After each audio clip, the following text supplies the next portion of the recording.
For the Engineering 1166 Project 1, Group 73, the Aquaholics created this filter apparatus. The filter was comprised of numerous components, including a soda bottle with a 3D printed base, a cut water bottle, activated charcoal, a hybrid charcoal aluminum oxide mix, coarse sand, and airline tubing. Overall, this was the most effective design we were able to produce within the time constraint of this project. Displayed here is a complete cost breakdown of our device.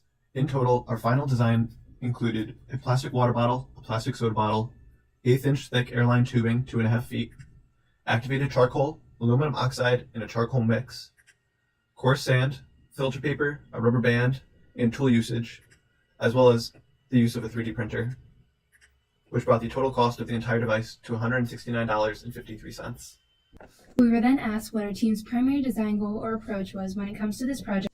Our group set off with the intention of building the filter with the fastest flow rate, which also maintaining a noticeable amount of filtration ability.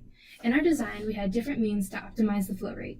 The first decision we made was to create a reservoir tank of water to increase the back pressure of the water, because the higher the water level, the higher the pressure it is when entering the filter, and the faster it will flow. Second, we limited the amount of sand.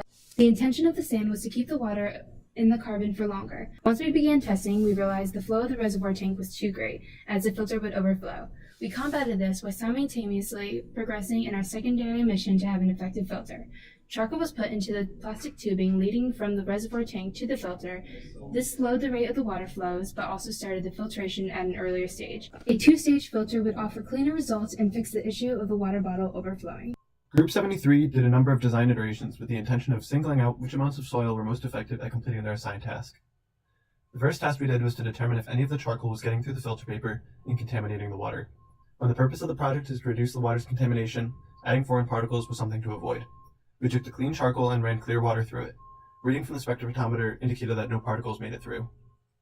Next, we filtered dirty water with charcoal to test its effectiveness. From charcoal to filter paper, the dirty water was filtered to a roughly 50% clarity.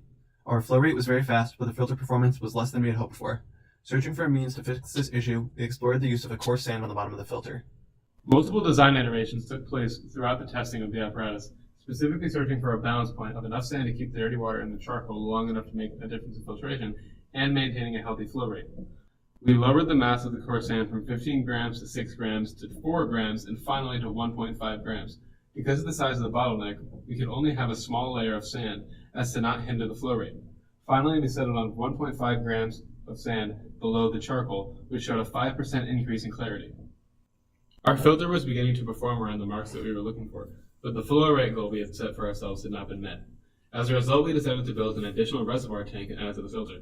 The continual supply of water to the filter would keep the water pressure higher at the mouth of the filter, thus increasing flow rate. Next, the group needed something else to slow the flow rate when inside the charcoal, rather than only stopping the entire flow at the bottom. As a result, we investigated adding a mix of charcoal and aluminum oxide to the tubing connected the filter to the reservoir. The dirty water that traveled to the first stage of the filter, which included a charcoal aluminum oxide mix. Afterwards, it flowed through the second stage of the filter. This second stage was also changed to include aluminum oxide as a means to keep the water in the charcoal for longer, allowing it to be filtered more. This is our final design iteration, as it fulfills both of our design goals. The flow rate had enough speed to filter much more than the needed amount of water in much less than the given time, while also filtering out a majority of the contamination. The first of our measurements are the mass and volume of our filter. On test day, the volume of our filter was recorded to be 759.5 centimeters cubed, without the reservoir tank included. The mass was recorded to be slightly over 95 grams. In the second chart, you can see that there is a difference in purity by using different amounts of material. When only charcoal was tested, we were able to produce 53% clean water. With charcoal and aluminum oxide mixed, we were able to produce water with a purity of 66%, and with the sand included, we produced 80% pure water. However, when tested with the calibrated spectrophotometer on test day, it was shown to only filter out 4% of contaminants, showing that the spectrophotometer produced with a $70 Arduino kit was not at all accurate compared to a $10,000 piece of equipment. Surprise, I know. Even so, the spectrophotometer was able to show us differences between filtered water that would not have been visible otherwise, and let us make decisions accordingly. In the bottom chart, it is easy to see how, by adding too much sand to the base of the filter, the flow was too restricted, resulting in too slow a flow rate.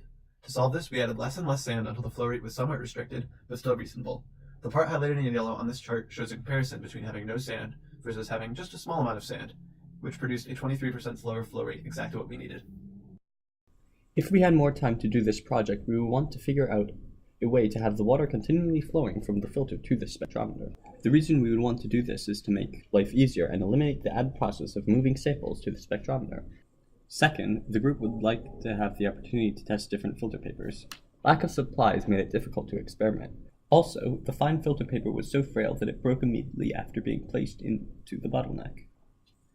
Finally, doing more tests with slowing the flow rate using the first stage filter been conducted if larger time frame was given. The idea of using different amounts of stones inside the tubing to restrict flow was presented, but this was never acted upon because priority was placed on filtration rather than a perfect flow rate in a time-intensive environment.